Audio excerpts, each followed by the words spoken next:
The summer sun hung high over the plains of Bapheus, casting long shadows over the gathering storm of battle. The year was 1302, and the lands of northwest Anatolia trembled under the weight of an approaching conflict. For decades, the Byzantine Empire had struggled to maintain its hold over its diminishing Anatolian territories, while a rising power, led by the ambitious Osman Gazi, steadily expanded its influence. Osman, the leader of the Kai Turks, had spent years consolidating his forces and carving out a dominion along the Byzantine frontier. His warriors, known as Ghazis, were battle-hardened and zealous, drawn by the promise of plunder, glory, and faith. The fortress town of Nicomedia, a vital Byzantine stronghold near the Sea of Marmara, was now within his reach. Its fall would mark a decisive blow against the Byzantine presence in Anatolia.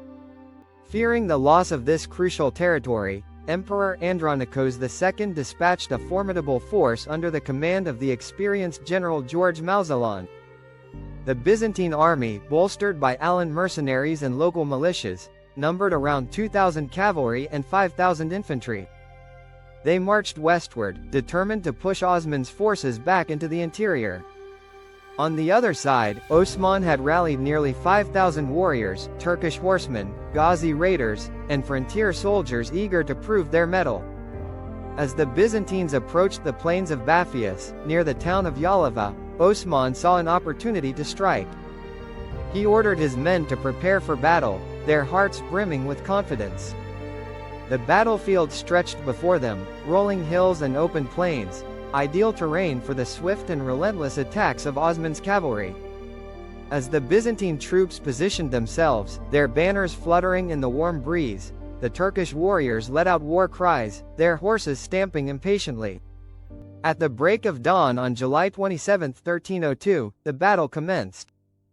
The Byzantines, relying on their disciplined formations, sought to hold firm against the Turkish advance. However, Osman and his warriors fought with a different strategy.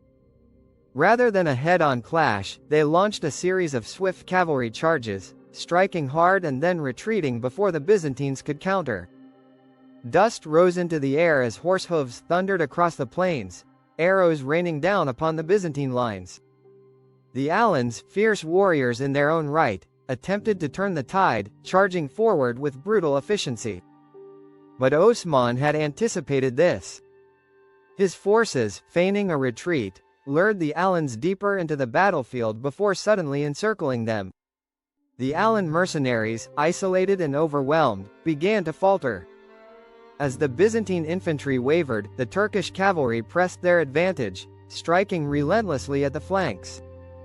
Panic spread through the ranks of Mouzalon's army.